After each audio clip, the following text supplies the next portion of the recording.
Slepsky. Well, hello again, everybody. It's your host, Joe Slepsky, and this is actually going to be a really quick one this week because I am in the middle of feeling crappy. So, I got a little bit of the goop. I don't have much of a voice, but it is Thanksgiving. It's also the week after G.I. Joe number 301 dropped. So, I didn't want to let this go by without saying first and foremost how thankful I am for each and every one of you listeners, everyone who reaches out via social media at Joe on Joe Pod or Gmail to joeonjoepod@gmail.com and says hello. I'm super grateful for that. I'm super thankful for all of our Patreons.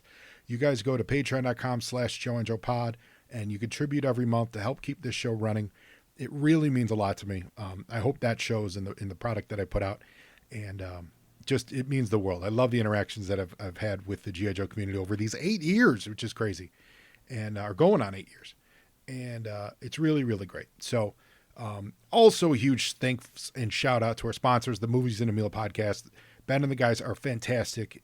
If you love movies, and like me, and I do love movies, I really love movie podcasts. I genuinely do. So, and they're a great one to listen to. They cover a wide variety of stuff. They also do, they do a lot of the TV stuff, some of the long form TV shows. So it's a real easy listen. They're friends. It's great. It's a really comfortable show. I like a nice, comfortable show to listen to. So that's me in podcasting. I don't like people yelling at me on podcasts.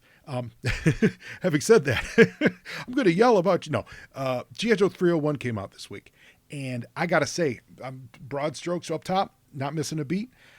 I freaking loved it. I loved it. I loved it. I loved it. I'm not going to be able to do I'm not doing like a full page-on-page breakdown thing, but I'm going to give you some top notes. And then I'm going to flip through the book and give you some of my particular favorites. We'll start with the cover. I have the standard, it was an Andy Kubert cover. It's great. Now, obviously, it's an homage to G.I. Joe number 1 with the posing, but it's updated to reflect the current roster. I love that they use the Wolverine instead of the Mobat. Get CoverGirl in there, I think. And plus, I think the Wolverine is just such a cool, unique vehicle. I think it's wonderful. You got the Vamp in the back. The new Snake Eyes look, which I know I think that's the same style look he debuted when he came back last issue. I didn't reference it, but I like this new look Snake Eyes they got. It's kind of more commando-y. Everyone looks great. And then, pardon me. And then to get a Kubert on the cover of G.I. Joe, first of all, it harkens to Sergeant Savage, which is great when his dad did it. And then just in general, his dad did so many great Army and war books that getting a Kubert to do your main cover is just a really brilliant choice. It evokes a lot for a lot of people. Besides his style being great, it's really evocative of an era, of a genre of book. So smart. I loved it. There is a lot of variant covers out there. I've seen a lot of them. They really look great. I've only seen them online, so I haven't gotten any. I'm going to a show in December, very early. It's like LA Comic Con, like December 3rd or 1st or something. So I'm going to look for some G.I. Joe variants there. We'll see what I find. I know you can order a lot online, but there were really some gorgeous ones. So this is the time, everyone. If you want to get a really great looking G.I. Joe quote unquote number 1 cover, this is a great book to do it with. They did a wonderful job with this at Skybound. So we go into Larry Hama. The artist is Chris Mooneyham. I am not familiar with his work. I like it quite a bit. I think it's a wonderful style that fits great with G.I. Joe. It's rendered, detailed enough. Everyone looks gritty. Everyone looks real. It's got a very Kubert vibe to it. It's got a Goran Pavlov feel to it. If you're familiar with his work, he did some Punisher. He's done a lot of stuff, but he's done some Punisher stuff. Like he did the Barracuda miniseries and some stuff with Garth Ennis, and his stuff really feels like that. And I'm here for it. I think it's really, really solid. I like this, at least the way he approached it. This book, if it continues to do this, which I don't think it will, because he gets more into storytelling as it goes. But like the first few pages are really kind of like mini recap pages. You know what I mean? Like he does a really great job with recapping what happened in 300 in case you didn't read it, and wrapping it up and stuff. But they're like montages. That's the word I'm thinking of. They're like these montage images in the front that summarizes what the Joes are, what the Cobras are, where we're at, Why is there a plane crashing in the middle of this island, casino island? And the montages work really well. They look great. So I dig it. The other thing that I'll say is the pacing on this seems bigger. It seems better. It seems faster. And I think that's a combination of the art style. And that's not to knock any of the previous art styles at all. But I'm gonna throw this idea out there. I've said this a lot on the show. I've championed the concept on a lot on the show. I think the editorial direction makes a world of difference when it comes to comic books. I think there's the grit between a creator and an editor, a writer and an artist. The editor and the artist, the colorist and the penciler. I think that grit is where a lot of the magic happens. And it's not to take away any kudos at all from anyone involved, like, from Larry or from Chris Mooneyham. Like, it's to say that when you get just get different eyes on the subject matter, they can suggest just a little bit of a different direction and they can grit it up. And I think that's what we got here.